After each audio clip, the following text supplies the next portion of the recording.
everybody. This is the Wednesday, July 10th, 2024 afternoon session of the Portland City Council. Good afternoon, Keelan, please call the roll. Good afternoon. Gonzalez. Here. Lapps. Here. Rubio. Here. Ryan. Wheeler. Here, we're going to hear from legal counsel on the rules of order and decorum. Good afternoon. Good afternoon, Mayor. Welcome to the Portland City Council. To testify before council in person or virtually, you may sign up in advance on the council agenda at www.portland.gov/council/agenda. Information on engaging with council can be found on the council clerk's webpage. Individuals may testify for 3 minutes unless the presiding officer states otherwise. Your microphone will be muted when your time is over. The presiding officer preserves order. Disruptive conduct such as shouting, refusing to conclude your testimony when your time is up, or interrupting others' testimony or council deliberations will not be allowed. If you cause a disruption, a warning will be given. Further disruption will result in ejection from the meeting. Anyone who fails to leave once ejected is subject to arrest for trespass. Additionally, council may take a short recess and reconvene virtually. Your testimony should address the matter being considered. When testifying, state your name for the record. Your address is not necessary. If you are a lobbyist, identify the organization you represent. Virtual testifiers should unmute themselves when the council clerk calls your name. Thank you. All right, thank you very much. First up is item 658. This is a first reading of a non-emergency ordinance.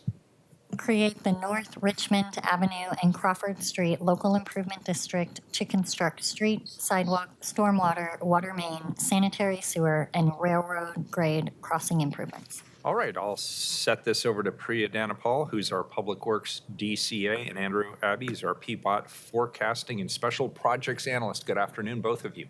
Welcome back. Thank you, Mayor. Good afternoon, Mayor and Council.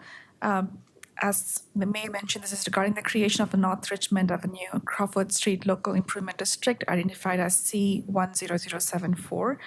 This project leverages significant economies of scale through robust public-private partnership involving property owners, Union Pacific Railroad, and our city's essential infrastructure bureaus, PBOT, Water Bureau, and BES.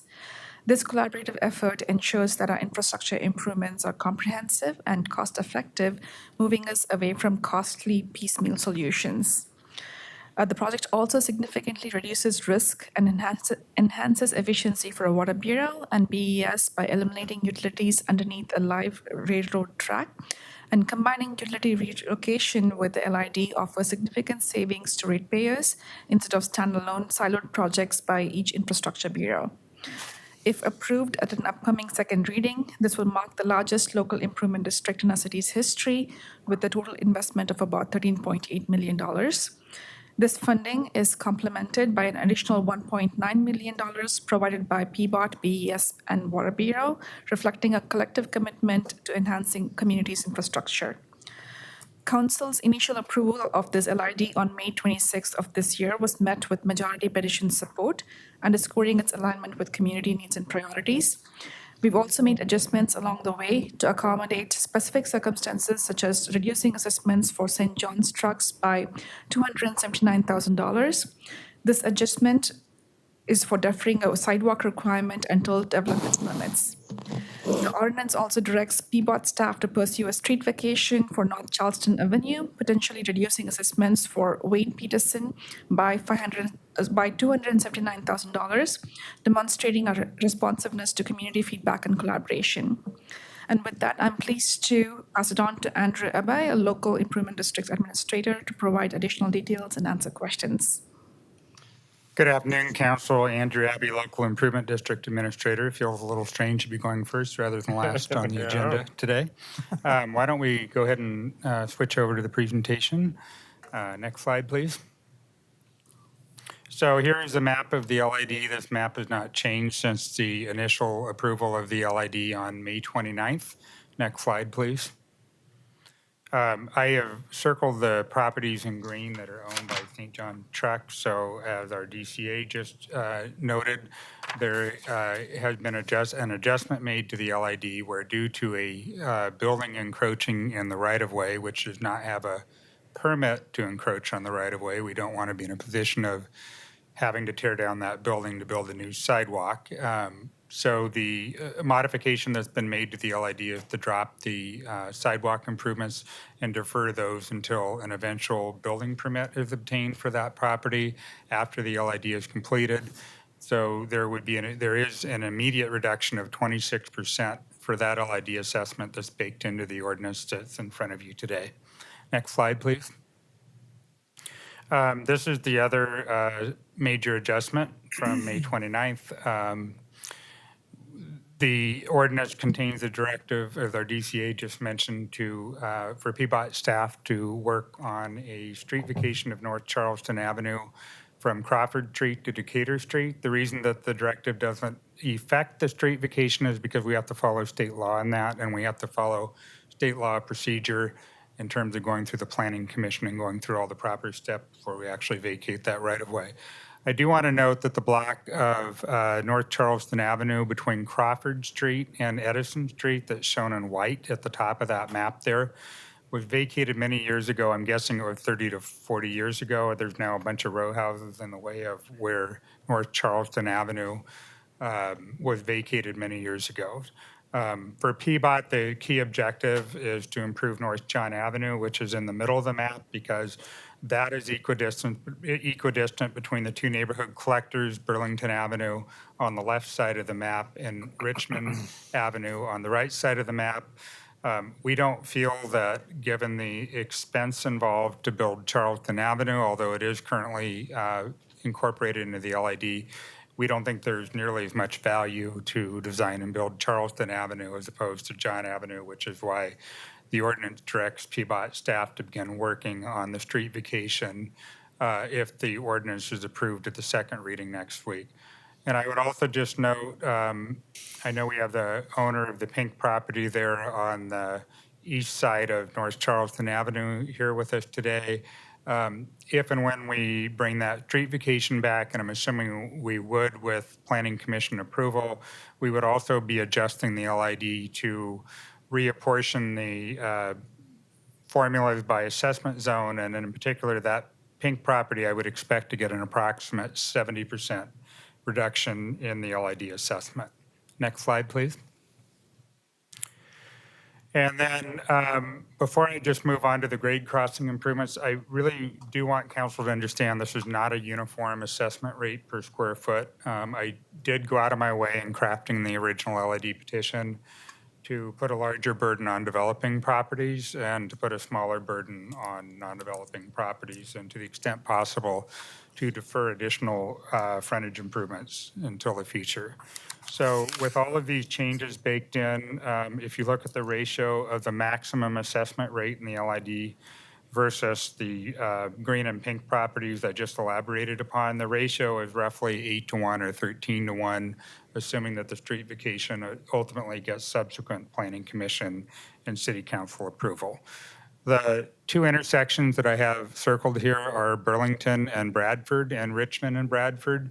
Bradford really is a public right-of-way, but over 100 years ago, when this was City of St. John's, the City of St. John's basically granted an easement to Union Pacific Railroad to operate train tracks in the area. So this will never, Bradford Street will never be improved as a street. Next slide, please. One of the things that we're excited about, and I didn't touch on this on May 29th out of time limitations, but we don't have a particularly safe grade crossing here for the railroad improvements. The trains have to operate through here blowing their horns, and there's some recent development here. A matter of fact, last night I briefed the Cathedral Park Neighborhood Association on this LID. And as we were discussing the LID, we were sitting in a building that is across the street from the building shown on the right side of the screen there. And the Union Pacific Railroad trains were heading through as we were discussing the LID blowing their horns. And they shared with me that it isn't a lot of fun to live in that brand new building and be woken up at 3 in the morning with trains coming through. So one of the advantages of putting in the warning gates and the bells is this now sets up the neighborhood for a quiet zone. So if you're a resident of Cathedral Park, you might actually start getting some sleep at night. Arguably even more important, when I was out on site visiting with Union Pacific Railroad to discuss the the safety improvements that this LID would bring. This woman was making her way down to the river to enjoy the waterfront, and you can see she uses the mobility device. If you look at the picture on the left, you can see that little depressed area where that little storm grate is. It's a pretty hazardous situation. You use a wheelchair or a scooter and you kind of fall upside down. You could be down there mobility impaired with a train coming down the track. And so one of the things that this LID will do is completely replace the grade crossing and again, put in the warning lights and really make this ADA compliant and give people of all physical abilities the ability to access the river. So I think I've recapped all the changes to the LID since May 29th. We have a few folks here to testify, but I'm also happy to answer any questions that council might have. Oh, and one other thing, we did not receive any remonstrances against the LID formation by the filing deadline of last July 3rd at 5 p.m.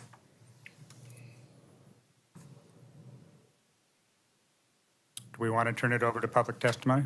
All right, any questions at this point? Do we have public testimony? We have 4 people signed up. All right, let's hear 'em. First up, we have Thomas Leaptrot. Welcome, Thomas. Thank you. Come on up. Come on out. Thanks for being here. Sure.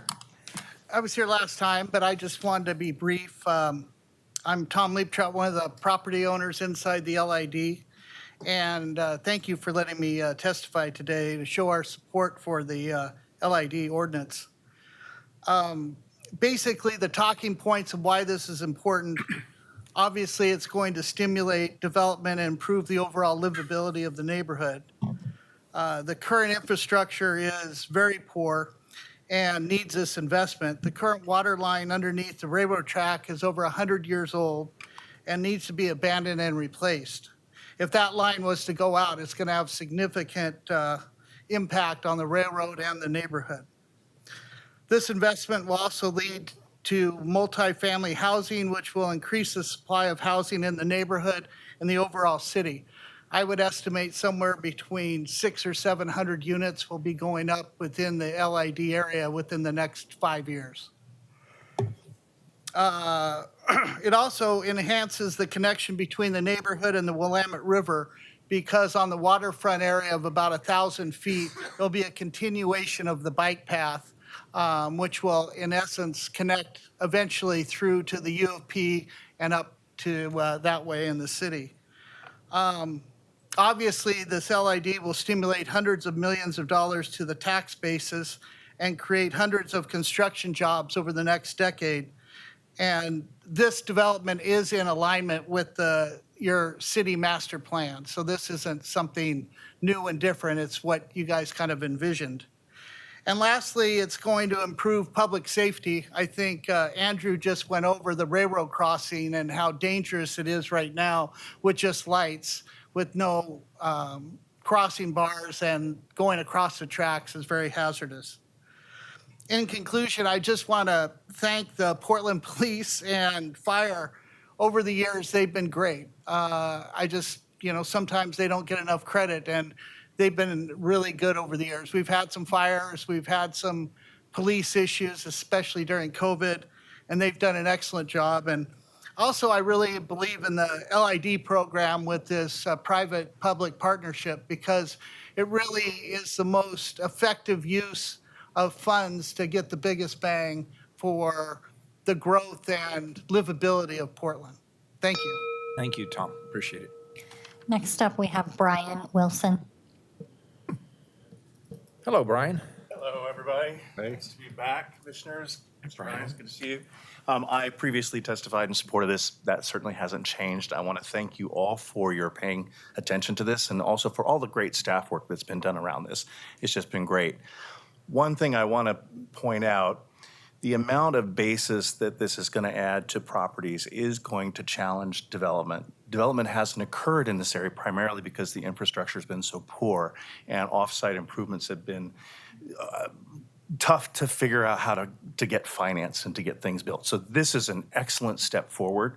I think that's going to have a good impact on attracting development.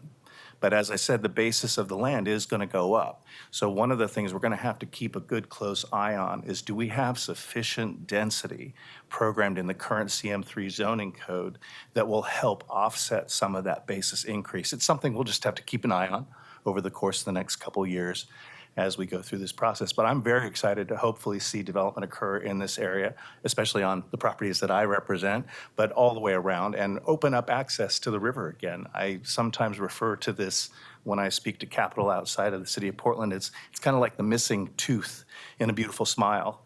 And so let's get that tooth put in place and open up this part of the river to the community again. Thank you very much. Thanks, Brian. Next up, we have Sean Jillians.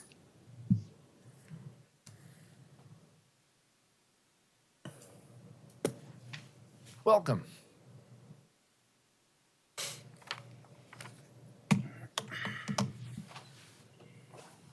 Thank you, Mr. Mayor and members of the council. For the record, Sean Jillians today on behalf of St. John's Marine and St. John's Trucks.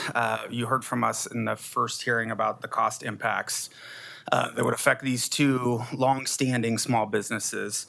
At the outset, Mr. Mayor, I want to thank PBOT staff, particularly Mr. Aby. He has been excellent to deal with. I'm sure you all are not surprised with that. As we sort of work through, and Commissioner Mapps, your staff as well, what truly should be borne by these existing businesses, and then what should be borne by the new development coming in there. It's been very interesting for me, as you likely know, Mr. Mayor. I've represented development for a long time in the state level and the metro region, and this is the first time I've really been on the other side, where you have existing businesses that are there that are seeing a transition of a neighborhood. And it's much more difficult when I go back to these existing businesses and say, look, hey, I got your assessment reduced down from $1.8 million to $600,000. And they go, but we don't have $600,000. And as you heard from Mr. Wilson, it's going to be difficult for them to incorporate. They need to increase the density of their project in order to be able to make these projects pencil. These businesses can't simply increase their revenues.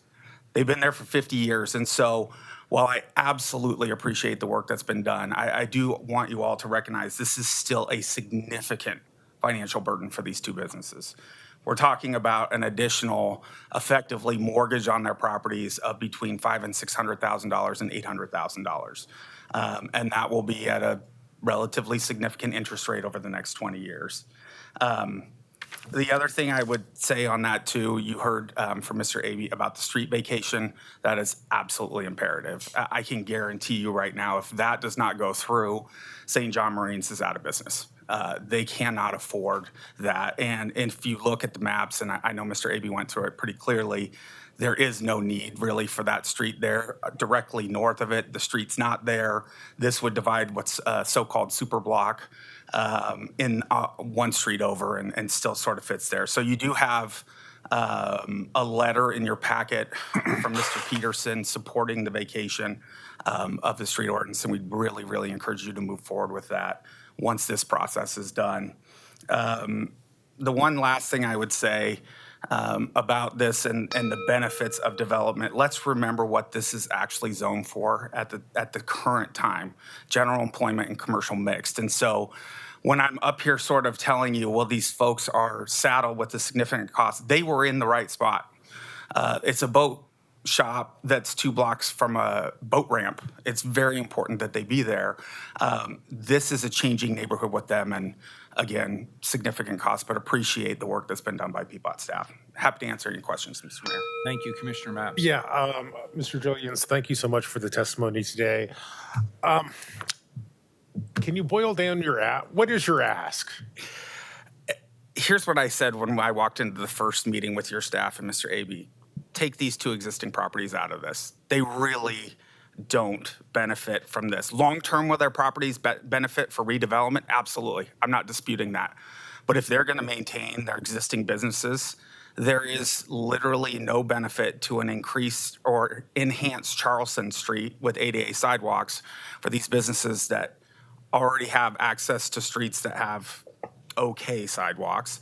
And, you know, for a trucking company, you don't get a lot of walk-in business.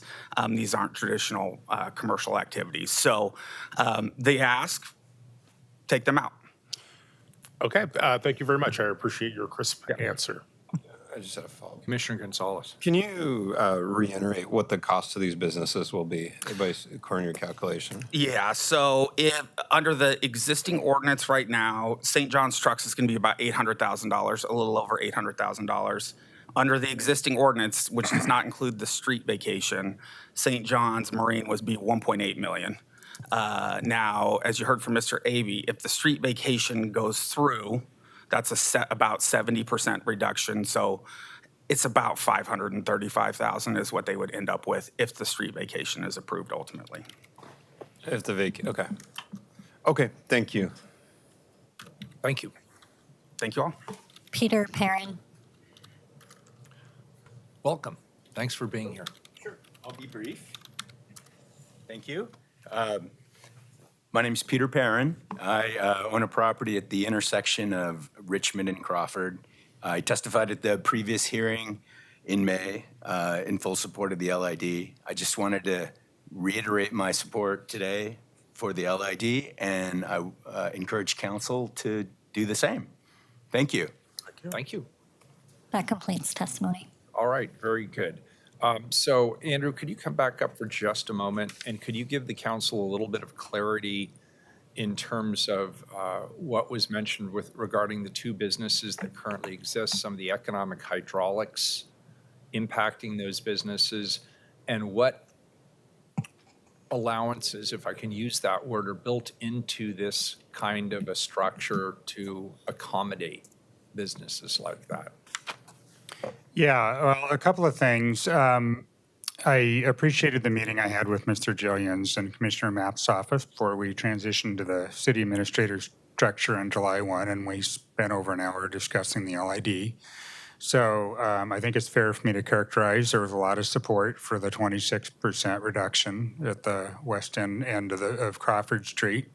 And there was a lot of support for the potential 70% reduction on the east end, which again, I can't imagine that wouldn't go through Planning Commission and subsequent City Council approval. So I think that gets us a long way there.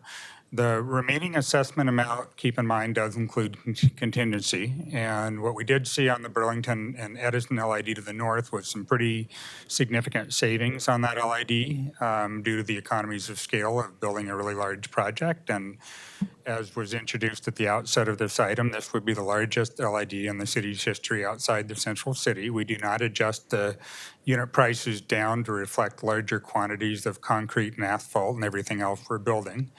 That said, contingency is our best friend, and we don't get into the game of lowballing these estimates to make people feel good about the numbers and then come back later and say, oops, well, the cost went up because we were a little too optimistic on the assumptions. So I will just tell you that if council approves this at the second reading next week, I will work very hard, even though I won't be the day-to-day project manager. I will be administering the LID, and I will continue to be arguably the most frugal person in the city bureaucracy, and I will work really hard to try to keep the cost of this LID down to the extent that I can influence that. Andrew, thank you.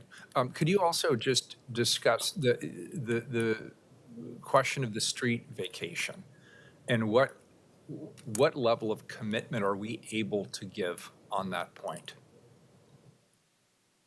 It is just simply something that needs to go through the Planning Commission and then come back to City Council. I want to be really reluctant about binding a future City Council to saying they're going to approve the street vacation. That said, Mayor, I would also say that there are other dispensations that would be available to the future City Council if for some very strange reason the street vacation were not approved. I mean, honestly, I think the odds of the street vacation, not that I'm a political prognosticator, but I just think that the odds of the street vacation not being approved when you have the precedent one block north of that street vacation being approved 40 years ago, and particularly when I reached out to our fire marshal last year and we talked about building a new fire hydrant, improving fire suppression capability in this area, breaking up the street grid. I mean, building John Avenue gives us most of the benefit we need in this area for the street connectivity. So it's a line on a planning map right now. I just couldn't in good faith write something into the ordinance that just absolutely promised that the street vacation No, but would you've happen. made a compelling case, and I appreciate it. Thank you. So, Commissioner, Maps, did you have a- Mr. Maps. Happy to answer any further questions you might have. Otherwise, we would pass this to a second reading for a final vote next week. Great. Couple more questions. Commissioner Maps? Andrew, number one, thank you so much for again, another great lid. And I really appreciate your flexibility and creativity between the last time council saw this and today. Also, can you remind me how businesses pay the costs associated with this lid? Do you write out a check every month? Is it possible to put off these payments until you sell the building? How do you manage, or what options are there in terms of just managing the costs that come on the private side? What are your options for paying this off? Well, we don't commonly see people write checks to fully pay off their Yeah. LID assessment. So it's typical for folks to finance those over 20 years. There is a financial obligation, which is exactly why I worked as hard as I did to try to keep the numbers down as much as possible. You know, I had a good conversation with Mr. Jillians in your office when we were discussing the LID. You know, I can't in good faith recommend to council that council make a finding of no benefit, that by virtue of building a street, building curb, and in the case to Mr. Peterson, building sidewalk along the frontage. I mean, for me as LID administrator to sit here and say, well, the property receives no benefit when the property across the street may have an assessment rate that's between 8 and 14 times more per square foot. I don't know how I make the argument that, well, the property across the street should pay 16 times the rate per square foot, and then this other rate should be zero. I mean, I get that the desired outcome would be to pay zero, but I don't know how council would, with a straight face, make a finding of no special benefit to those two properties. I would also just say it's pretty unusual on LIDs. I'm not usually able to bring costs down between 26 and 70%. I think we had some unique opportunities here that we seized upon, but we don't typically find those opportunities, not only to save 26 to 70%, but pool your funds with your neighbors. I can't get it down to zero. I wish I could, but I can't. We don't have a deferral option built into this. Thank you very, very much. I appreciate that clarification and your work on this. Commissioner Gonzalez? Could you just reiterate the point about projections on cost for smaller projects versus larger? So you don't currently have a mechanism to take into account economies of scale and putting together your projections? That sort of gets into the weeds of our engineering templates, and I'm not an engineer. I have other roles, finance roles, et cetera, but I'm not an engineer. So we have a standard template that we use for all PBOT projects, and we generally don't adjust those unit prices.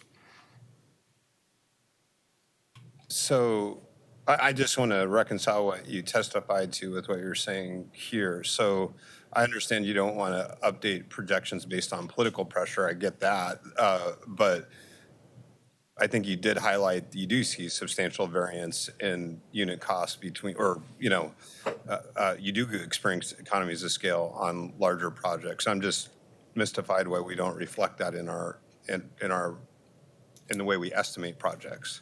Yeah, thank you, Commissioner. I wouldn't say we do a bad job of estimating. It's just engineering projects are a little bit interesting. You may get a really good bid on a project you didn't expect, and then the converse happens where you budget X amount and then the amount goes more. And so in general, when our engineers put together the estimate, they're trying to use unit prices that are kind of toward the high end of the pack, just so that we don't get into a situation where we're budgeting all these CIP projects optimistically, and then the bids come in higher than we expected. We've incurred all these survey and design costs. Now we don't have the money to build the projects.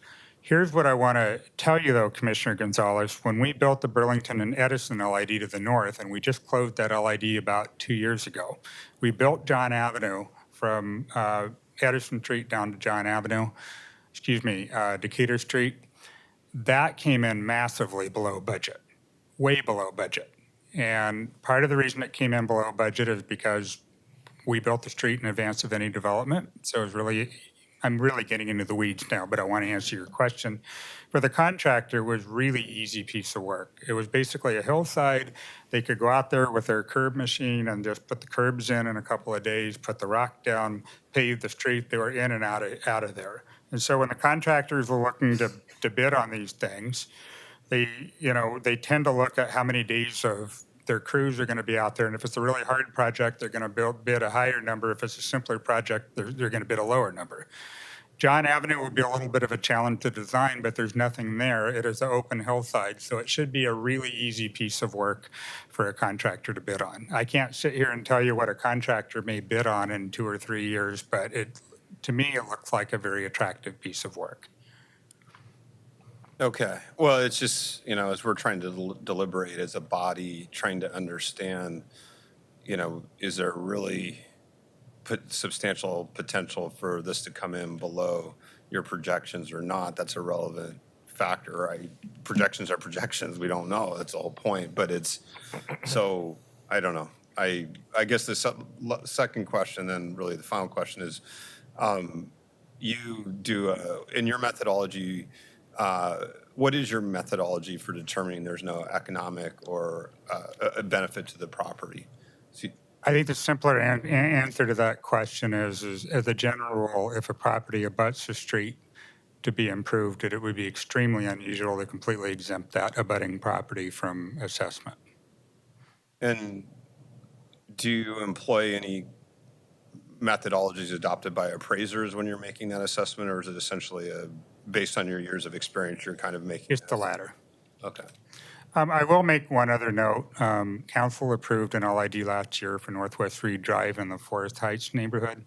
That bid came in 53% below the engineer's estimate. Now, I will be the first to tell you that past investment results do not predict future investment results.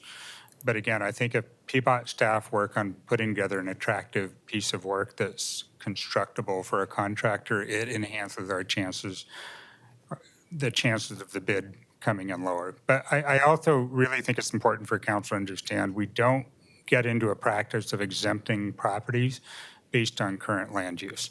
Because if we did that, the gavel could drop on this LID at final assessment. They could be in the door pulling a building permit the next day to put a couple hundred apartment units in, and they've been exempted from assessment based on the current land use. So I very much appreciate the economic situation of small businesses, but under state law, we really do have to look at the future and potential benefit, special benefit afforded by the street improvements. And with the fairly uniform zoning in the area, it's hard to look at these two properties and say that they don't, to some degree, have the same potential for future redevelopment as the neighbor across the street who's paying 12 to 14 times the assessment rate per square foot.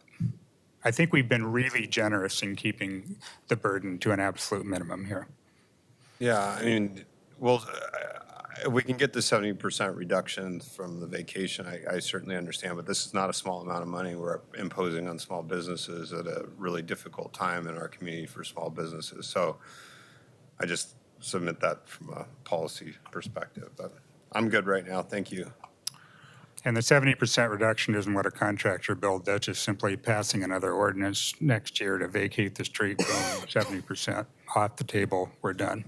So it's a pretty easy 70% reduction. Great, thank you. Commissioner Mapps. One other quick question. So we do offer financing for someone who takes on a lid. What's the current interest rate for? 6.2%. 6.2%. All right. Unfortunately, we're not in a great interest rate environment right now. Great. All right. Thank you very much. All right, very good. Anything else? This is a first reading of a non-emergency ordinance, moves to second reading. Thanks, Thank you. Andrew. Appreciate it. Thank you. Next up is item 659. This is a report. This is our auditor and ombudsman report. So just an administrative note, we will not be voting on this. This is, think of it as a presentation and an opportunity to ask any questions you'd like to ask. Welcome, Auditor Reddy. Thank you for being here. Thanks for that intro. Sorry, Mayor, sorry to interrupt. I'm sorry, May I you have to read it. the Yes, sorry. title? Sure. Report on recent audit reports and ombudsman work. Thanks, Madam Auditor. Thank you. Good afternoon, Mayor Wheeler, President Gonzalez, and Commissioners.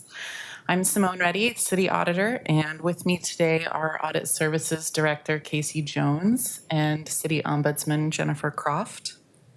And we are here to present the results of our audit investigation work from the past year, and also to give you a few updates on work that's underway.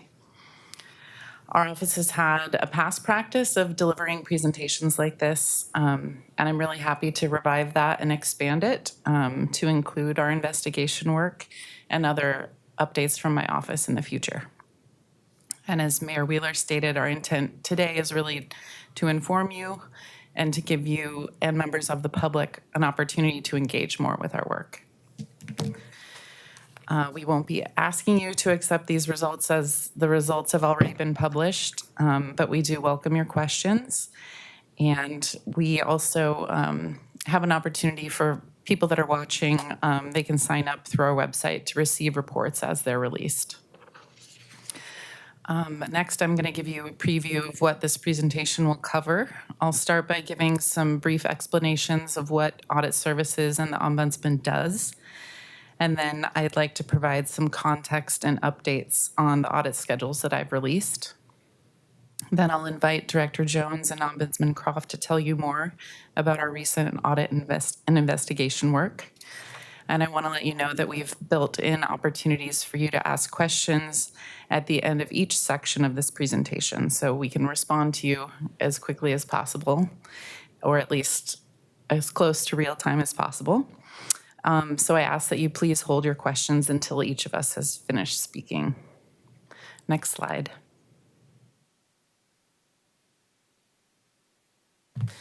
So as you're aware, my office is responsible for conducting performance audits. Performance audits provide objective analysis to improve program performance and operations.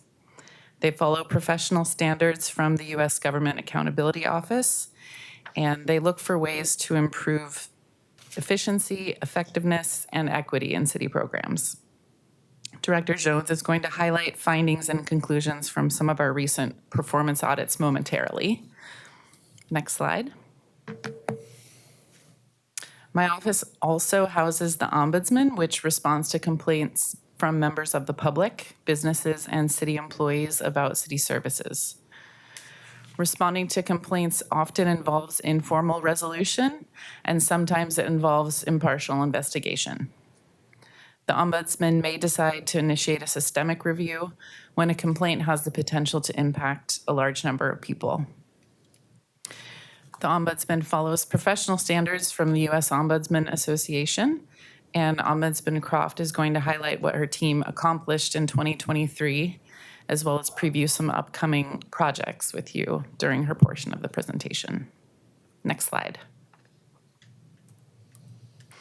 So unlike the types of complaints that the Ombudsman handles, performance audits are planned very far in advance. We use a risk assessment approach and ideas from community members as well as audit staff to commit to a limited number of topics on an annual basis. We call that the audit schedule. And it consists of areas that represent the greatest area of concern for Portlanders and potential to build trust. Last June, we committed to 5 new topics across the city's service areas, and Director Jones is going to provide updates on those projects during his portion of the presentation.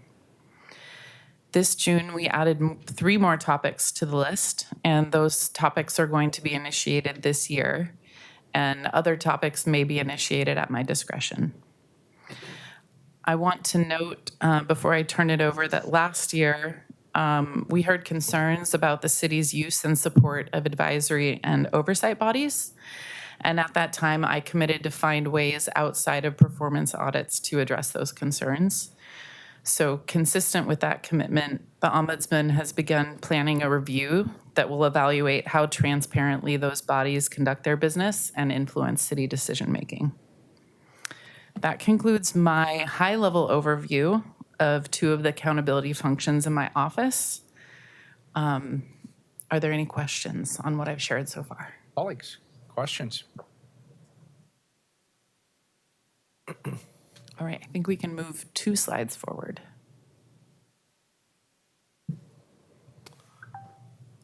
Okay. Hi. Good afternoon, Mayor, Commissioners, and City Administrator. My name is Casey Jones, and I'm the Audit Services Director for the City Auditor's Office. Our division conducts performance audits of city programs, staffs the city's hotline for tips of fraud, waste, and abuse, and manages a contract with an outside accounting firm for the city's annual financial audit. Our division is made up of 2 managers and 8 performance auditors. Today, I'll briefly present the results of 3 recent performance audits, pictured here, released earlier in 2024. This is a relatively high-level overview, so if you'd like more specifics, I'm happy to engage more after this meeting. I've reserved time for questions here after I'm through presenting all 3 audits. Next slide. First, we'll begin with our audit of Portland Fire and Rescue's community health programs, which was released in January. All of our audits start out with a scoping or planning period to identify a specific objective that we can dig deeper into. In the case of this audit, we identified the Bureau's community health programs as a new area for the Bureau. These programs were meant to improve health outcomes for community members and address the Bureau's growing non-emergency call volume.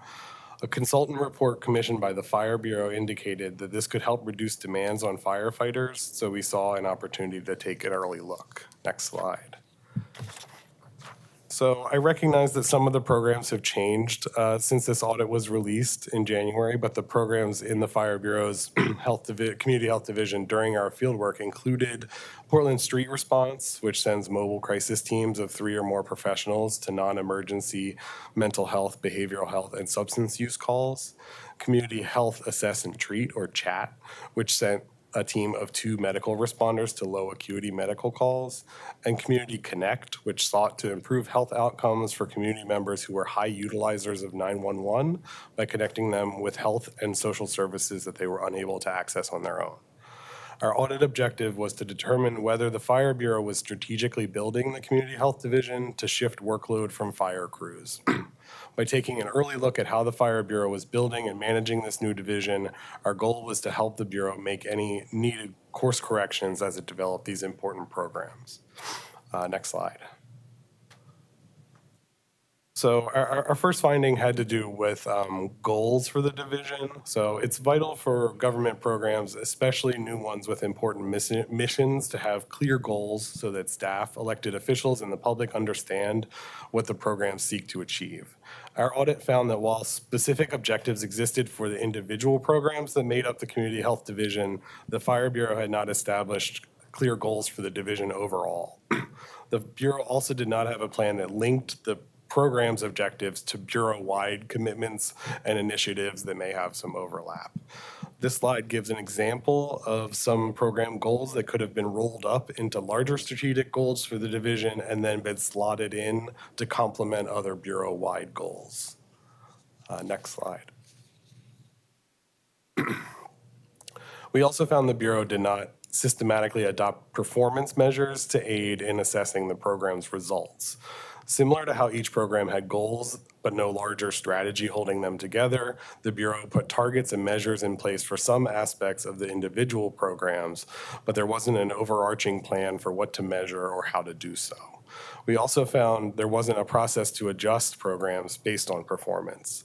These programs weren't developed at the same time by the same entities or with the same goals, so given these factors, performance measures may need to be reevaluated and adjusted, but the Bureau didn't have a process for adjusting performance measures if they were not useful or for making programmatic adjustments to refine program strategies. So to address these issues, we made recommendations to the Bureau. Our first recommendation was to clarify to what extent the Bureau is committed to operating the programs of the former Community Health Division and work with City Council to find the appropriate home for them if not.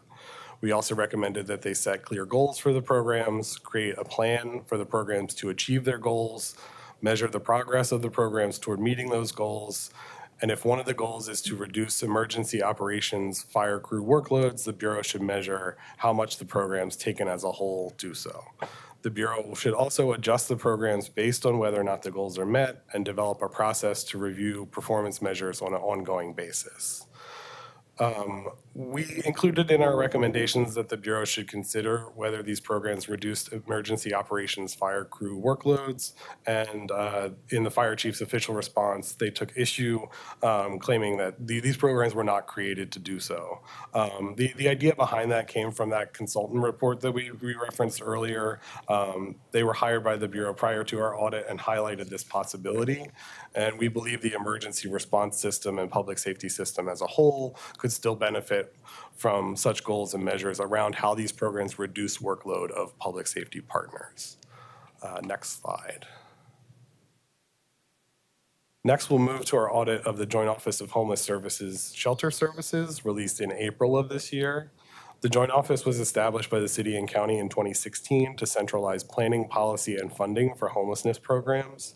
They coordinate services to address homelessness, including shelter, and they fund a network of nonprofit organizations to run shelter programs.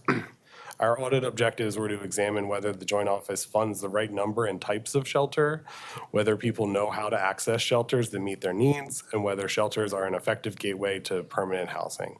We also looked at whether the Joint Office programs overall are designed to eliminate racial disparities. In terms of our audit scope, this audit looked at year-round shelters managed by the Joint Office serving adults and families.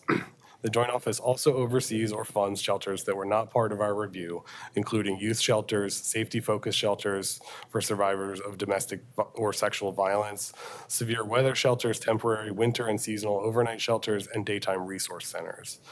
Shelters that serve people experiencing homelessness in our community without Joint Office funding were also outside of our scope.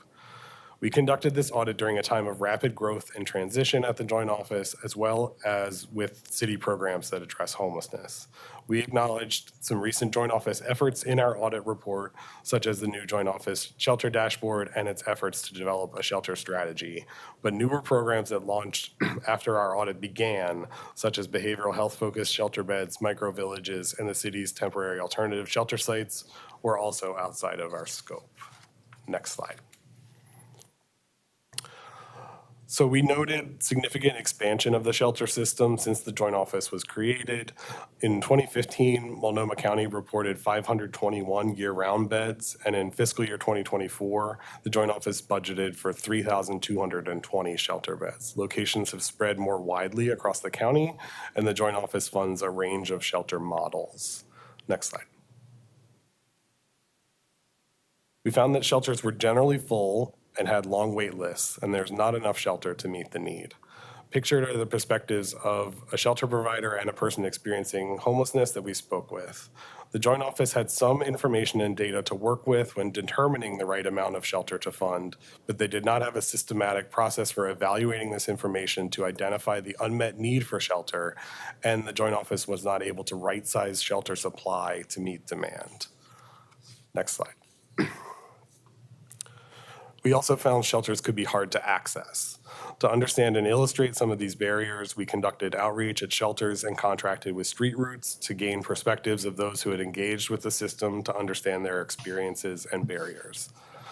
To enter a Joint Office shelter, a reservation or referral is required.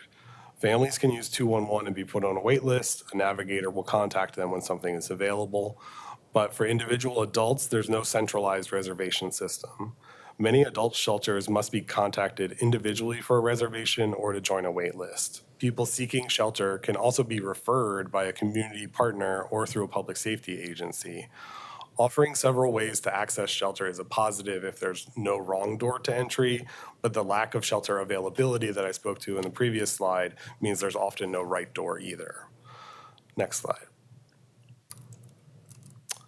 In terms of transitioning to housing, we found that according to fiscal year 2023 data from the Joint Office, there were more exits from shelters to homelessness than housing, with a significant number of exits unknown in the red bar here.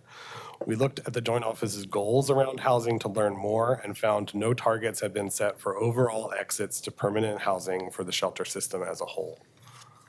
Next slide. So we then turned to provider contracts to see what the housing goals for individual shelters looked like and found that goals around housing outcomes were missing, inconsistent, or had unrealistic targets.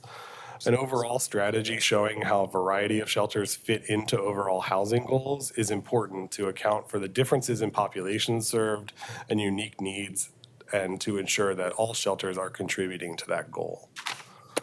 So we had recommendations to address each of these shelter findings. So to help ensure that it funds the right number and types of shelter, we recommended that the Joint Office develop a systematic data-informed process to analyze the need for shelter, the current inventory of shelter units and existing gaps, and use that analysis to develop strategies for right-sizing shelter supply based on need.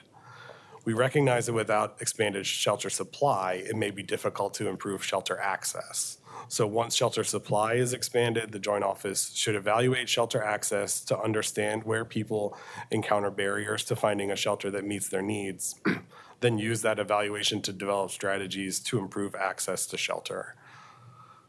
And then to ensure that shelters create effective pathways to permanent housing, the Joint Office should establish consistent, realistic, and meaningful housing outcome performance targets for shelters, measure and report shelter progress toward meeting their housing outcome performance targets, and use the data to evaluate shelters' housing outcomes and develop strategies to increase successful housing placements. We noted in our report that strategies to address some of these issues have been incorporated into the new IGA with the county around homelessness response, but they were new and not implemented at the time of our work, so we have not evaluated them. Next slide. So we also looked at whether the Joint Office was designing its programs with equity in mind.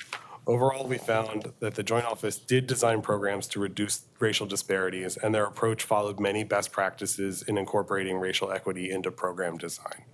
But there's more to be done. Some communities of color continue to experience disproportionate rates of homelessness. Homelessness is increasing in some communities of color, including people who are Black, Latino, Native Hawaiian, or Pacific Islander. So we recommended that the Joint Office continue to design these programs to reduce racial disparities and evaluate the performance of its racial equity efforts to learn more about where there are gaps and continually monitor and adjust strategies as needed to better achieve racial equity goals. The Joint Office largely agreed with our findings and recommendations and noted where they were working to address many items through the new homelessness response system. Next slide. And finally, I'd like to share the results of our audit of the inclusionary housing program, which was released in May. Next slide.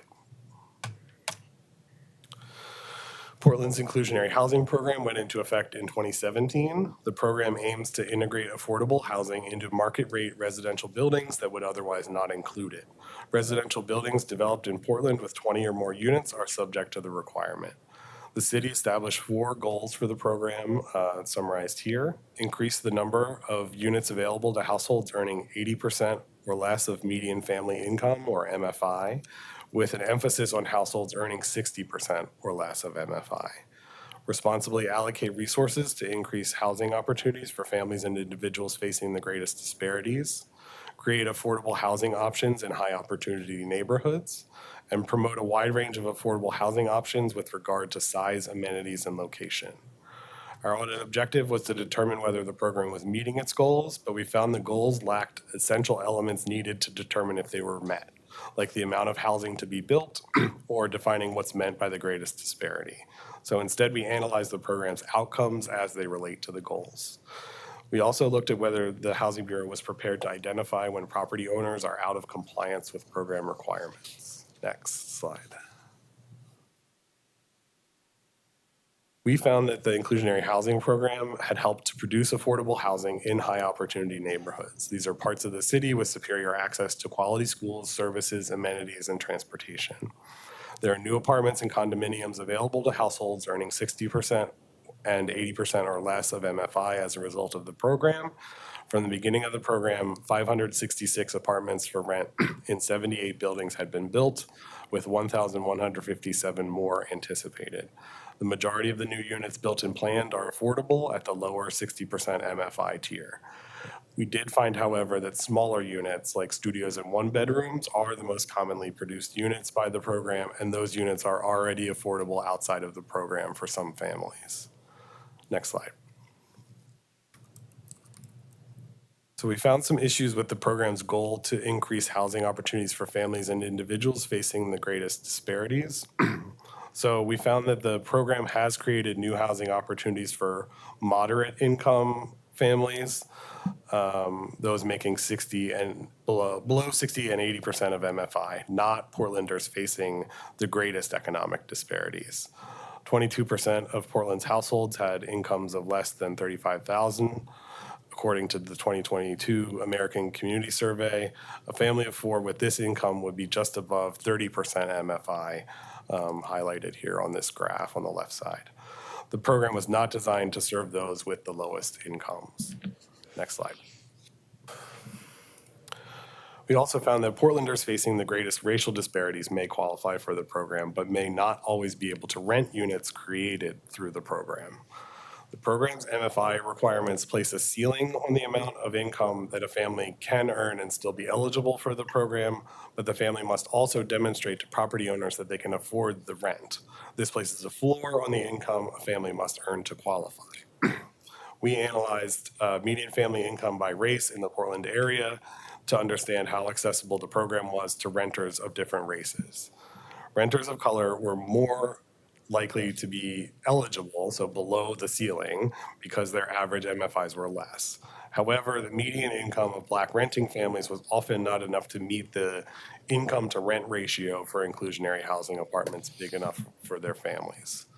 For example, as shown on the slide, Black and Latinx renting families of three were the only groups with median incomes below the program's ceiling for two-bedroom apartments. While the median income of Latinx renting families was enough to meet the income to rent ratio a property owner could require, the median income of Black renting families was not. To address these issues, we recommended that the Bureau improve program goals so that they are specific to the program, attainable based on who the program is designed to serve, and measurable. We also recommended that the Bureau determine and document if various incentives related to the size of units could advance city goals. Next slide. So as I said, we also looked at compliance. So in this program, property managers are responsible for marketing the affordable units, determining whether applicants are eligible and continue to be over time, and for charging below market rent. During our audit, we interviewed property managers representing 20 buildings with inclusionary housing. Several managers said that marketing inclusionary housing units and finding qualified tenants was difficult, and as a result, inclusionary housing apartments have been harder to fill and vacant for longer than market rate ones in the same building. According to 3 property managers, 12 three-bedroom apartments, the equivalent of 23% of the total three-bedroom apartments constructed through the program so far, were vacant for more than a year after their buildings opened. Most property managers we interviewed also said that they do not have enough information about the program or the leasing and reporting requirements they are expected to follow. Some property managers said that turnover in building management left them uninformed about the program. So this slide kind of illustrates how far a new building manager who's kind of responsible for enforcement may be from the initial property owner who signed and agreed to the inclusionary housing covenant. And then others said that the information provided by the Bureau was difficult to navigate and didn't help them fulfill their responsibilities and comply with program requirements. Bureau staff have worked with some property managers on compliance problems, but said they'd been unable to provide general training to property managers about fulfilling program requirements due to heavy workload. Property owners and managers of inclusionary housing units are required to report to the Bureau on an annual basis.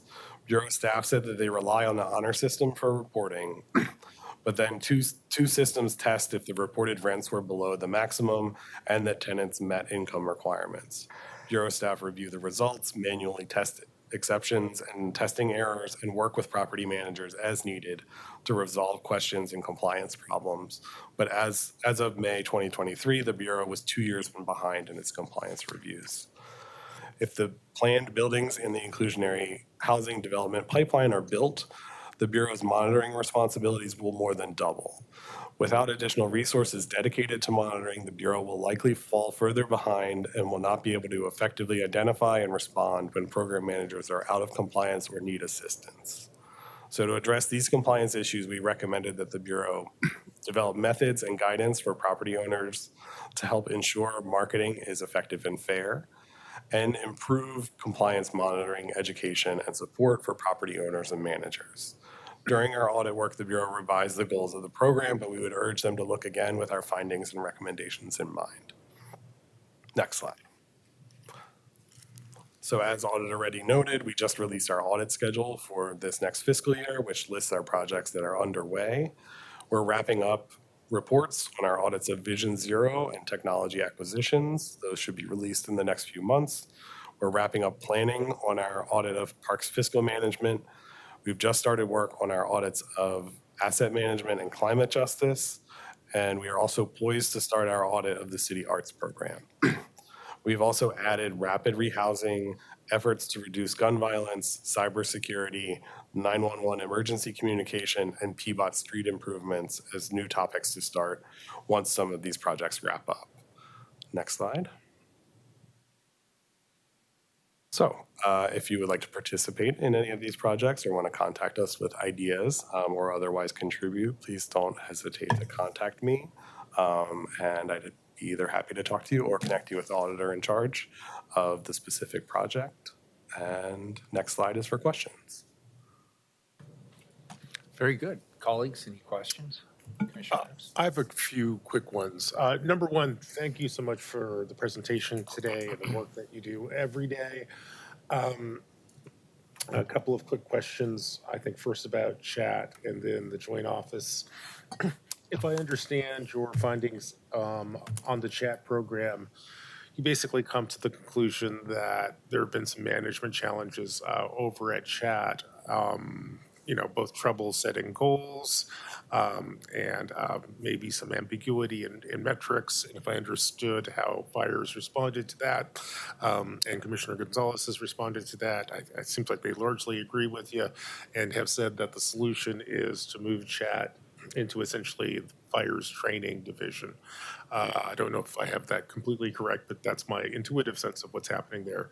Do you have an evaluation of our plan forward in terms of resolving the issues that we've had historically with chat? So yeah, we try not to kind of make policy decisions for you all. So our first recommendation to kind of reconsider commitment to the program was to kind of prompt that discussion. And then, like I said, I think, figuring out kind of from a community safety perspective where these various needs fit in with each other and maybe with county services too should be part of that consideration. Okay. Thank you very much. Commissioner Gonzalez? Yeah, we also have a couple of our chiefs here that could probably speak to that. Do want to clarify with Chad. One of the probably disagreements between the auditor's office and the fire chief on this is what are the real goals of Chad, right? In reviewing the audit, by the way, I think it was helpful. There's some really insightful elements, but I think there has been an interpretation, not just in the auditor's office, sometimes in budgeting and finance, that investment in alternative responses depletes the necessary investment in core fire and police. I think that is an assumption that has permeated the city in recent years. Based on my 18 months in the saddle, I think that assumption probably fails a sniff test. If you go back and look at the Citygate report 2022, they were really looking at a fire department that had substantial underinvestment in first sort of mid-level management and sort of your real infrastructure in the fire department, not frontline, but kind of your, they were also looking at response times in East Portland. Yep. And they basically concluded we probably need a couple more fire stations in East Portland given current span, but some of the investments we're making in chat would allow us not to have to make those investments now in additional fire stations. That has sometimes been interpreted. That means that if you invest in chat, you alleviate our existing staffing needs. And I can get into all the ways that's not really what we're seeing in the data. PSR is a little different story there. Those goals were largely designed by my predecessor Right. with help with Mayor Wheeler. It's pretty well documented in the way the goals were designed. You know, should that have ever been put in Portland Fire? You know, I question it. We don't see any evidence that it's relieving fire calls in any material way. A substantial percentage of its calls would have otherwise been police calls. Yep. So that's the good news. The challenge we're facing is that notwithstanding substantial investment by this council in alternative response, chat, PSR, you're still not seeing a decrease in overall 911 volume in the system. And so that's just something we have to get our hands around. Yes, PSR is responding to a lot of calls that used to go to police, but we're not seeing that result in a reduction in police calls. Right. And so, you know, we could get into a lot of speculation on that, why that is. You look at what Central City Concern has done in assessing the general illness in the community right now. And one of my hypotheses is, yes, we send PSR to a call that used to go to police, but that same person is going to be back 2 weeks later, a month later, 6 weeks later on a more serious instance if we don't have any place for PSR to take them, if we don't have, but that's hypothesis. That's just me looking at the data. We're making all these investments. They're responding to a lot of calls, but we're not really seeing a reduction in core demand for either police or fire. So how can we reconcile those two truths? And so that's my hypothesis, but that's something I think we have to bore out with some time. Thank you for that explainer, and all that makes sense to me, both intuitively and from what I've experienced on council. Commissioner, how do you feel about, you know, the concerns specifically about chat and management and goals and whatnot, and the fire bureaus, with your consents, decision to move that over into the training division? Is that going to kind of clean up some of the things that the auditor is pointing towards, or?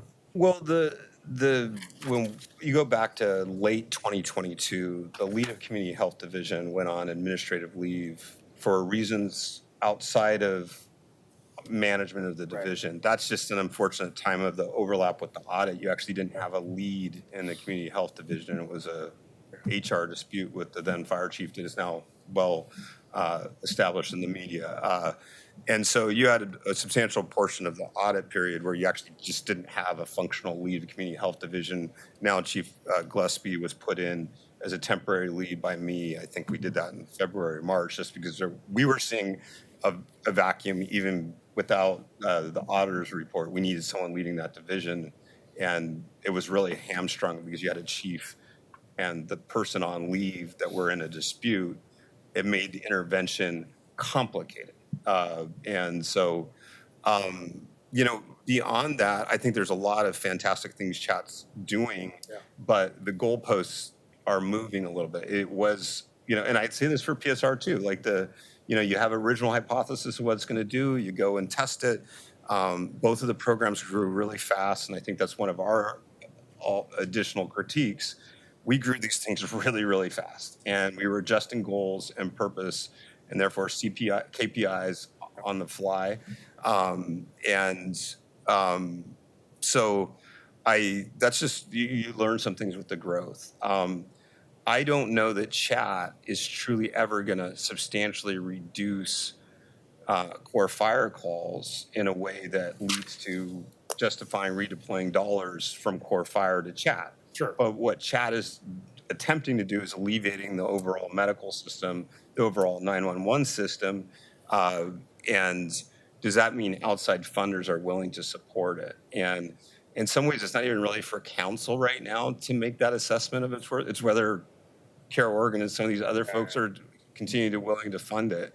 I don't mean to wash our hands of it, but it was largely supported by outside non-city dollars last year. And if we're checking their boxes, I think that's partially the assessment. Having said all that, it's now very much involved in our intervention on the streets. It's doing the phenylnorphine pilot. It's offering an alternative overdose response. And I think growing forward goals need to be assessed on that. But I have good confidence in the fire bureaus the stewardship of it at this point. We just went through at least a 6-month period where there simply was no leadership in that division, and that's since has been filled. Thank you very much. That clarifies a lot of my questions and concerns around chat. I want to make it clear for everybody in the room, especially our partners over at Fire. I think chat's doing a great job. I think part of what's happening in the city right now is we're standing up sort of an emergency response system for the 21st century, and that's going to look different from what it looked like 50 years ago or 100 years ago, although fire is one of our original public services. I have a question about the joint office, but I see Commissioner Ryan has his hand up. Great. Let me, on the joint office, and I realize this is a little bit outside the scope of your audit, although you did touch on it very briefly in your presentation. And I don't know if it was last week or the week before, this council passed the new IGA with the joint office. Is it your sense that the new, number one, I don't know if you had a chance to take a look at the new IGA. If you didn't, that's more than fine. But if you did, does that document address the concerns that you've raised? The joint office did connect some dots for us. So we did note in the report where, we thought things that they had put forward, I think, as early as March when they announced the strategy. So in terms of amount of beds, there's a commitment in there related to that. And then more commitment to data analysis and evaluation capacity. And then they are at least taking some tentative steps to commissioning a study to assess the benefits of a coordinated entry process. So that's kind of the access piece that I spoke to. And the new shelter strategy did establish goals around moving into housing and those sorts of things. So, to the extent, we highlighted the lack of those things, there are commitments to those things, but, like they came out relatively late in the game. We didn't evaluate them fully, and, the IGA has not been signed and hasn't been implemented yet. So stay tuned for tomorrow. Yeah. Thank you. And the last thing I'll say today, hopefully, is just some feedback on the joint office audit. I appreciate it. I think everyone on council probably agrees with it or recognizes that it resonates with our experience in this space too. However, in your presentation, I would say I find something a little bit off on the framing. I think you tend to approach the joint office as if it were a regular city program. Sure. And the joint office just is not a regular city program. It's not like we could sit down here today and decide, okay, we're going to have 6,000 shelter beds, and it's just, the mayor bangs his gavel and staff goes forward and make it so. That's one of the critiques I've been trying to bring, or one of the observations I've been trying to bring to the joint office discussion. I would argue that it's unlikely we're going to get this right until we recognize that the management structure that we've created in this space is highly unique and has yet to proven itself to be successful, which makes it kind of hard to, I can't take the feedback you've given us and the management structures that we currently have and actually do a whole lot with it. Sure. It's not your fault. It's yeah. just what it is until someone decides to do something different. And yeah, in that case, maybe our audit authority is maybe more expansive than council's authority to weigh in. So the IGA has an audit clause that gives equal rights to us and the county auditor to look at any aspect of the joint office. So not just stuff that city dollars go to. So we do maybe have the ability to scope and look at something and make recommendations directly to them. Are you going to do this roadshow, or at least the joint office piece, present that to the county? We have engaged with the chair's office, but we haven't offered that, but we have engaged with the chair's office throughout. Madam Auditor, can I ask you how those I think that's a conversations great idea. We haven't considered taking that particular audit to that body, but it's something that we could consider. I hope you would, because I think our colleagues across the river are in a much better place to operationalize and move forward on your recommendations. There's not a whole lot more I can do with them other than to share your good work with them. They don't take orders from me. And with that, I will hand the floor back to the mayor.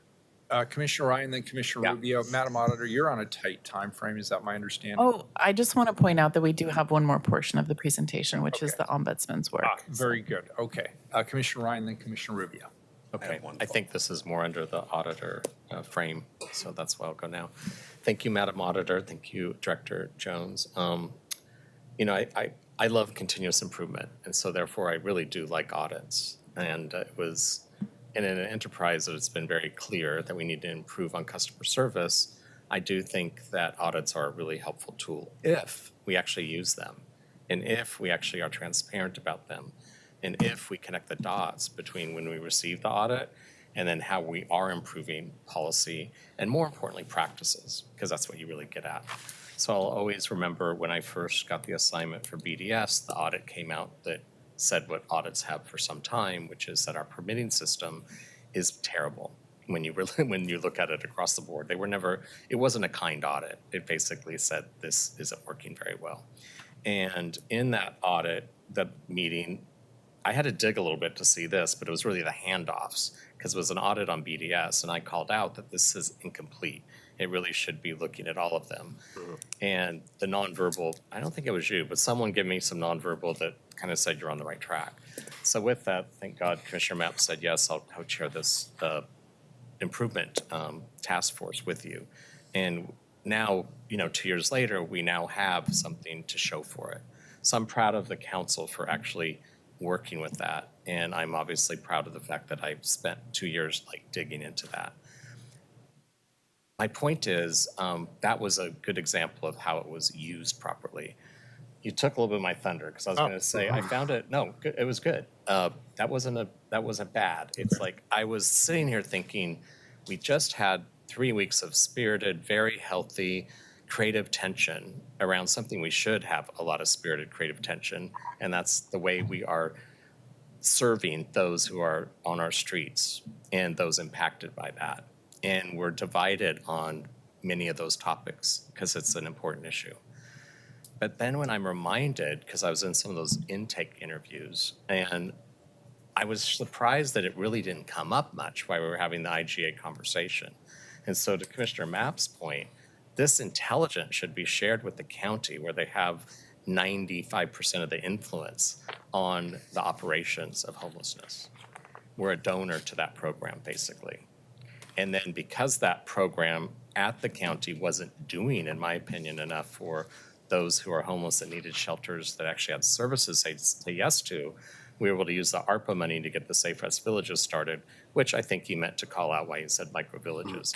But it's like, that's what's happened, but it wasn't in our dialogue last week. Can you tell me why we're not connecting the dots sometimes when we have those kind of spirited conversations when there's been recent audits? And is there a wall up for you to not tell us that we should be looking at that?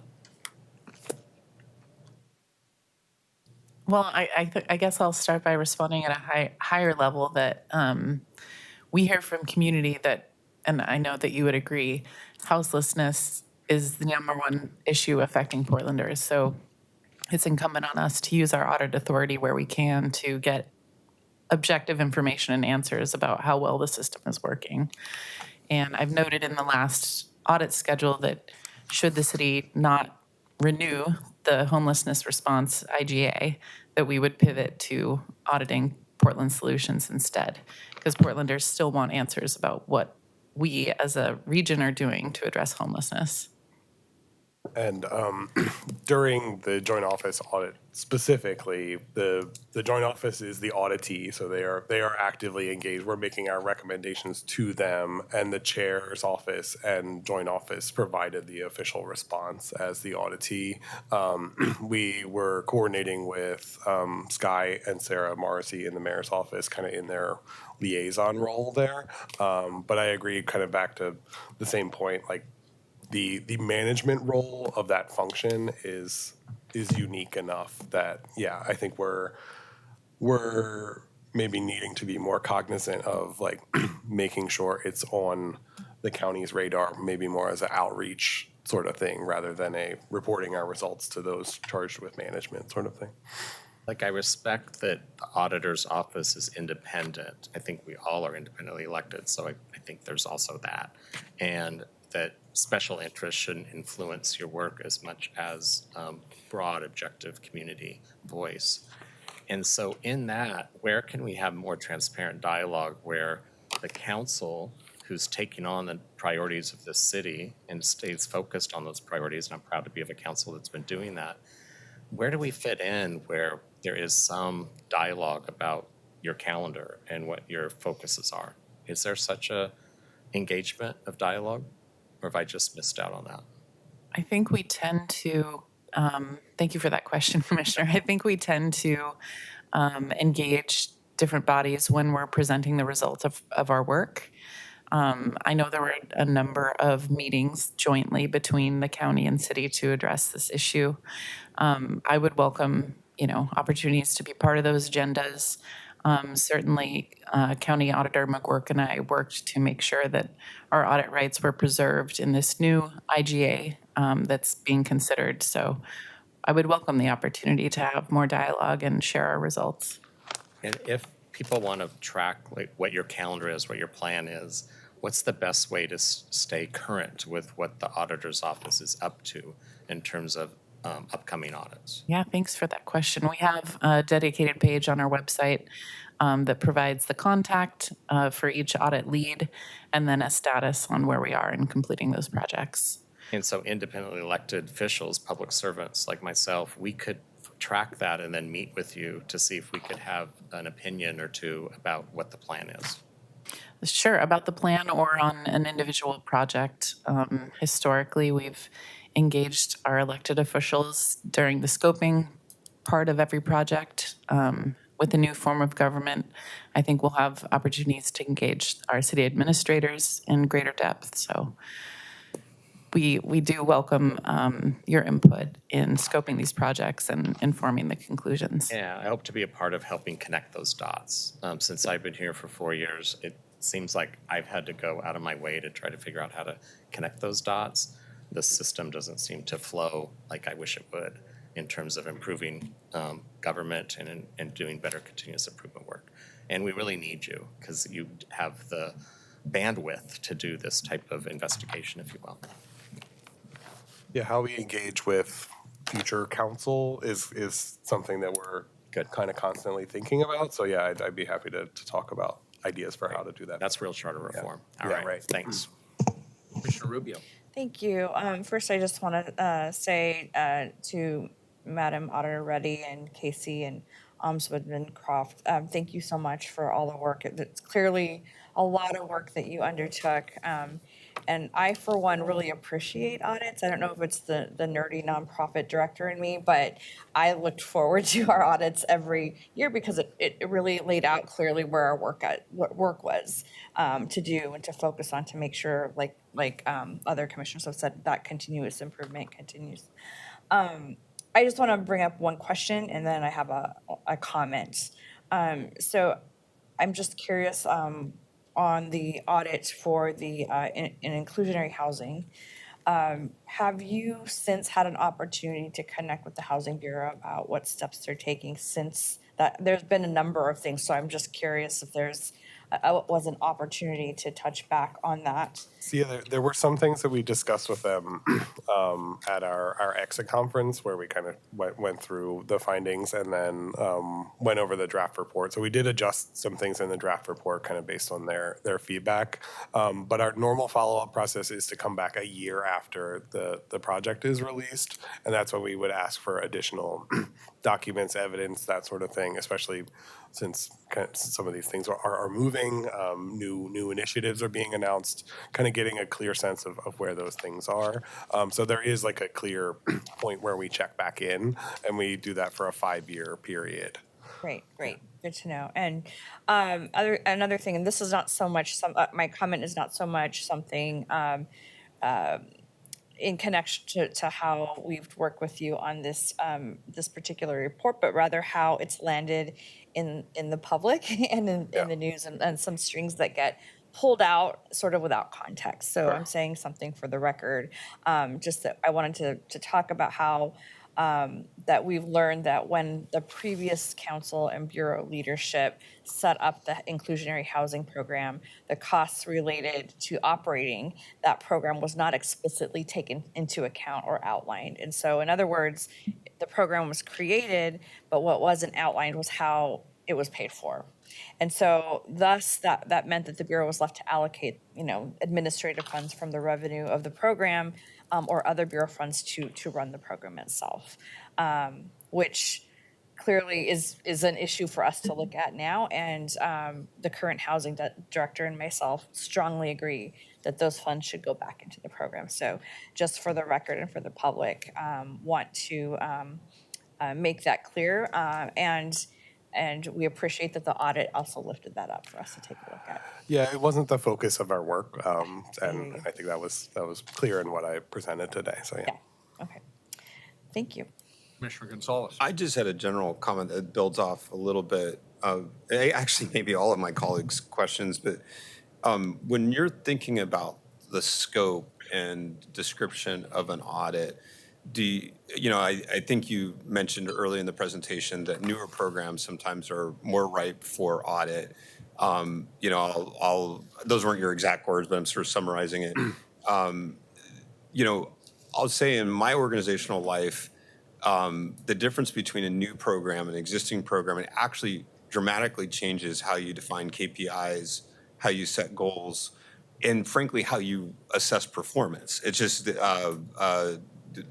if you're doing a startup in just about anything, you're going to do a pivot at some point, including your goals, your KPIs. And so I guess I would just it's mostly a question going forward, maybe with the new form of government, when we think about how we scope these things because, they're just different bodies. When something's been around for a number of years, it has a well understood purpose, probably agreed upon goals. I think that's one kind of exercise to audit its performance. And for startups, it's just a different ball of wax. And to Commissioner Mapp's, and to a certain extent, Commissioner Ryan's comments as well, when we're part of an IGA, it's its own separate, we don't quite have the agency that we would otherwise. It doesn't mean, so it's trying to figure out what we can do with your audit to make it actionable, as given the fluidity of those some things are less and more fluid, just depending on where the program is.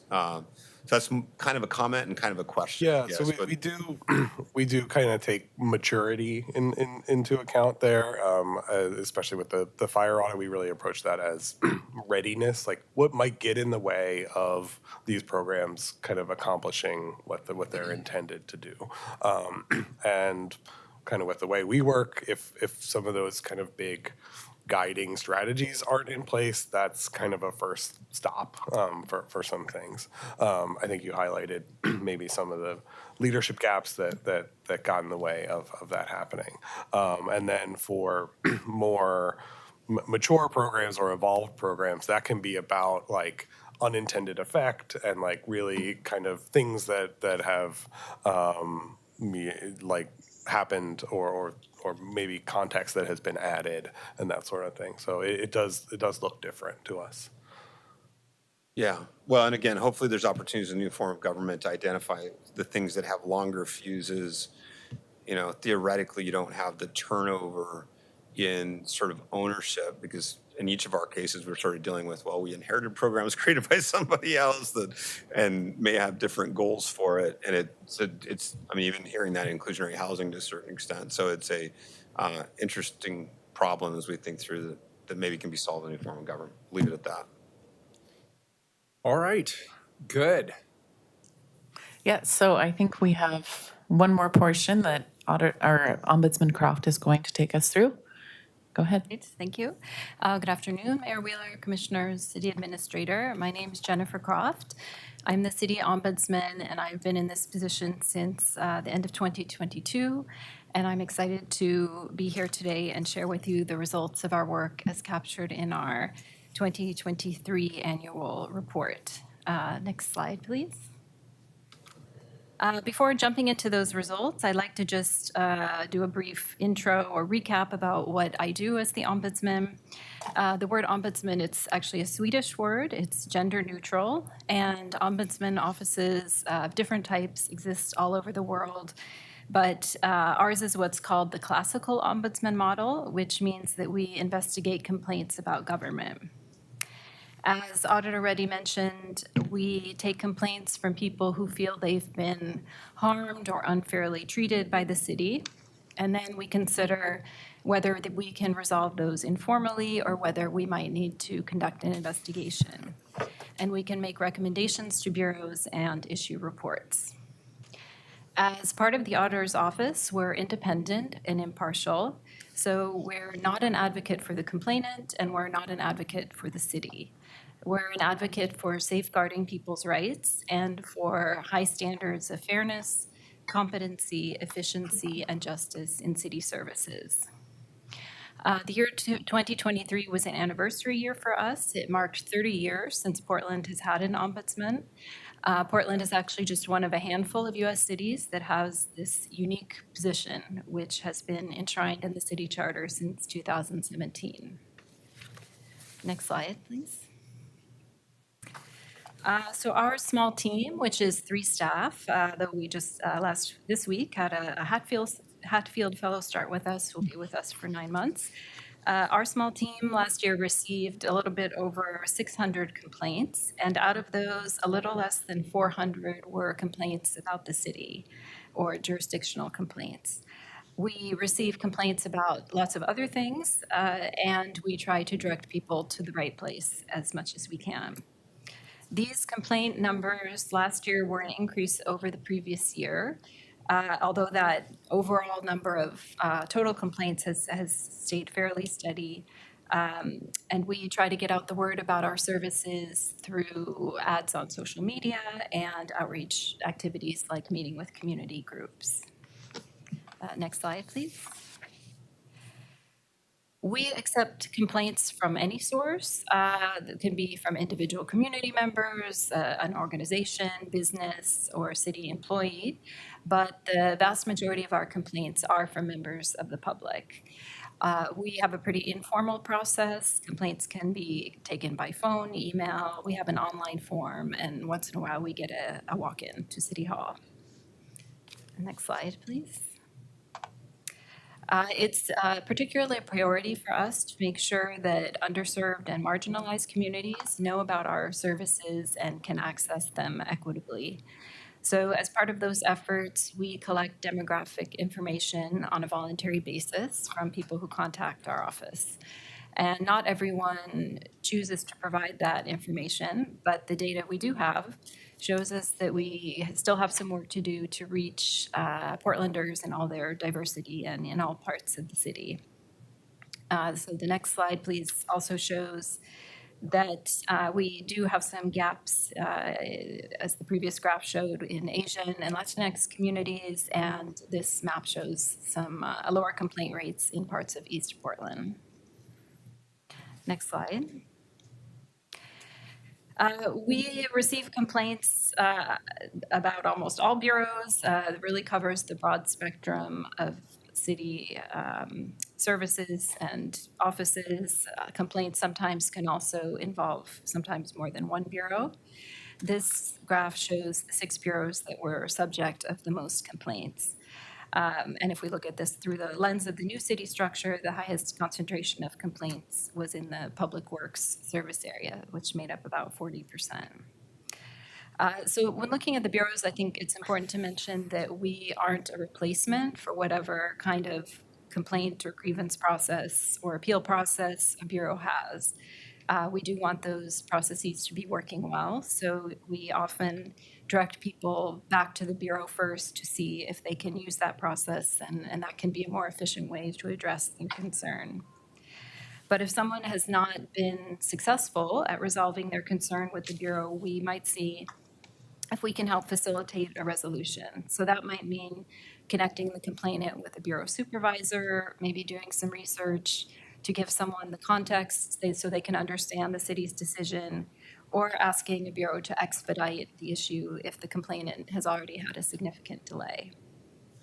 Next slide. We would generally conduct an investigation if a complaint doesn't lend itself to informal resolution and raises our concern that a city action or decision may be causing harm or unfair treatment. And when we prioritize our limited investigative resources, we also consider factors such as whether the complaint involves egregious individual injustice, affects the complainant's basic human needs, such as the need for shelter, comes from a member of a historically marginalized or underserved community, or raises an issue that might have inequitable impacts. And in an investigation, we're gathering all the facts from the complainant, from the city, and our guiding star is fairness. So we're not just looking at whether a city action was technically correct or was in line with city code, but we're also looking at whether the result was fair and whether the city is being reasonable, and transparent, and accountable. Under city charter, we have the authority to access any staff and records we need to conduct our investigations. And in 2023, we completed 34 investigations. That represented about 9% of our jurisdictional complaints. And we made recommendations to bureaus in 15 cases where complaints were substantiated. And in all those cases, bureaus accepted our recommendations. Next slide. Here you can see some quotes from people we were able to help during the year. Sometimes we helped to relieve an administrative burden, an emotional burden, sometimes a financial burden. And for example, removal of city liens or refunding fines or fees. And last year, these savings totaled approximately $70,000 that came about because of our interventions and recommendations. Next slide. Sometimes a single complaint or a pattern of complaints we receive point to a system-wide problem that is impacting or might have potential to impact other people besides the complainant. And this is when we might decide to undertake a systemic investigation. We also have the authority under city charter to undertake investigations at our own initiative without a complaint. Last year, we published 3 reports about systemic investigations, and these all stemmed from individual complaints. The first report was about the police bureau's handling of U visas, which are visas intended for undocumented victims of crime who cooperate with law enforcement. And those visa applications need to be certified by a law enforcement agency. So we learned after looking into this, after receiving a complaint from someone whose certification request was turned down, we dug deeper and learned that the police bureau's rate of certifying applications had dropped significantly in a recent period. So we recommended changes to improve the bureau's processes for handling requests, for training. We also recommended that the police review a number of applications that they had not certified initially, and we're in the process of monitoring implementation of those recommendations. And the second report on the slide, this was about emergency board-up services. We found that gaps in city oversight of a contract led to property and business owners being overcharged for emergency board-up services they received after their properties were vandalized or broken into. We recommended the Community Safety Division take some steps to hold the board-up contractor accountable and to improve its own oversight of the contract. All the recommendations were accepted, and unfortunately not all have been implemented. And the last is a report we did after finding that Portland Parks and Recreation had towed a number of boats from public docks without following the requirements set out in city code and state law. And the result was that some vulnerable Portlanders lost their property and, in some cases, their shelter. The city has been implementing our recommendations, which included recommending putting in place safeguards to make sure the correct process is followed and documented. And these reports, as well as the annual report that I described, are all available on our website. In terms of current work, we're working on a systemic investigation that we hope will inform recommendations to bring more fairness and equity to the city's towing practices. This is an area that's been a recurring subject of complaints. And for this project, we also have been inviting community members to tell us about their experiences with towing, which has given us a lot of valuable insights. Next slide. In closing, I'd really encourage anyone who has concerns about fairness in city services to contact our office. And we also always welcome and appreciate when people within the city refer community members to us. Thank you for your attention, and I'm happy to answer any questions. Commissioner Mabs. Thank you so much. Thank you so much for your presentation and the work that you do today. Given the hour, let me make a couple of statements or suggestions. In terms of, given where your complaints are coming from, which bureaus are attracting a lot of them, and certainly I noticed that transportation is at the top of the list, and I think I understand why. We tow a lot of cars in that space and other things. I do hope that if you haven't had a chance to have a cup of coffee with our new DCA for Public Works, I think it would be really great for you and Priya to have an exchange of information and hopefully a close working relationship. And second, your office, like I think many city services, often struggles to fully engage communities of color. Well, first, I'll put this as a question. What strategies are you using to reach out to underserved communities that seem to be, especially communities of color who, according to your stats, seem to be not as engaged with your office as they could be? Mm-hmm. Yeah, I would say it's definitely an ongoing area of work. We have a strong communications outreach team. It's fairly new within the auditor's office. A new team came on board last year and is supporting us and other divisions of the office in those efforts.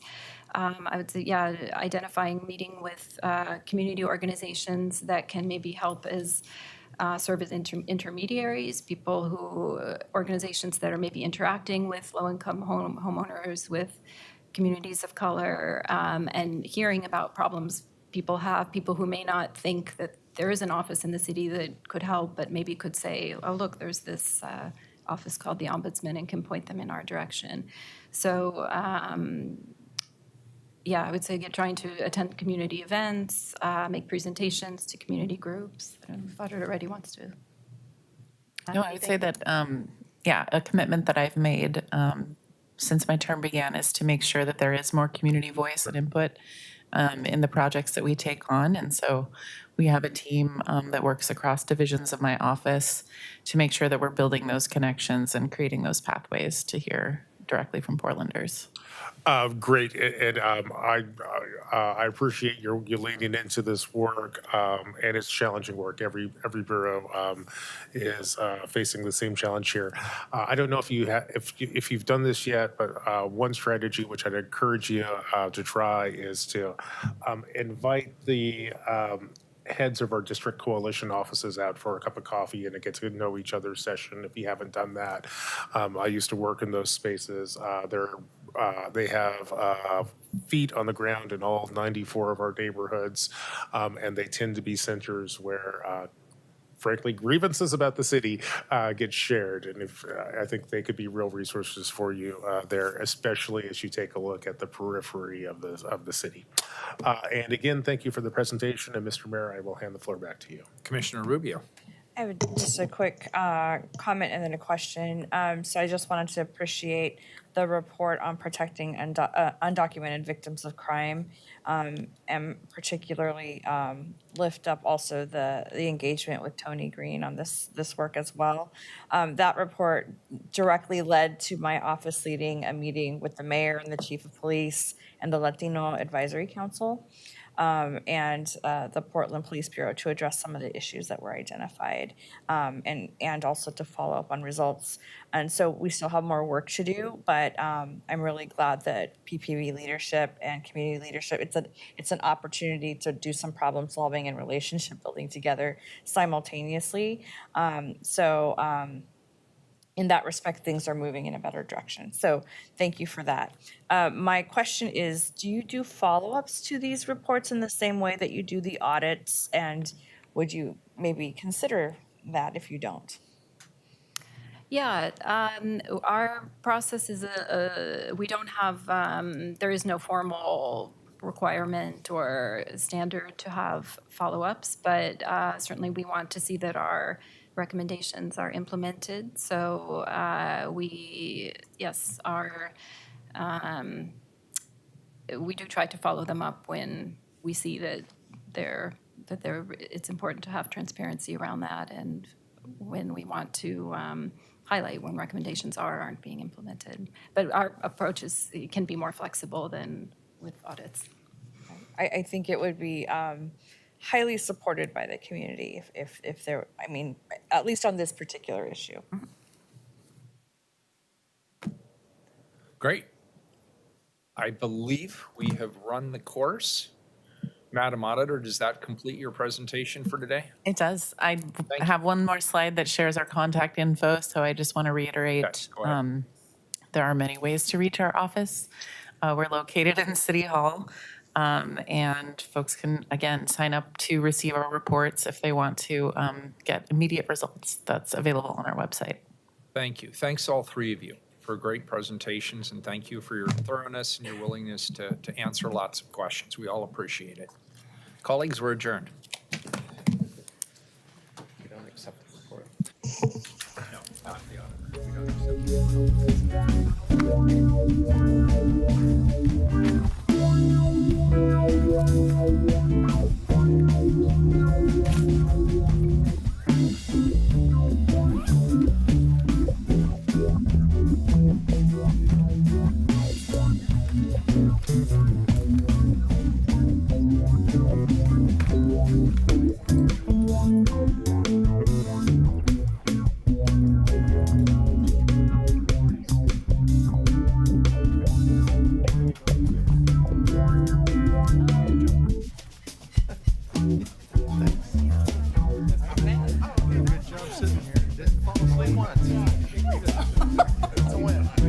Yeah.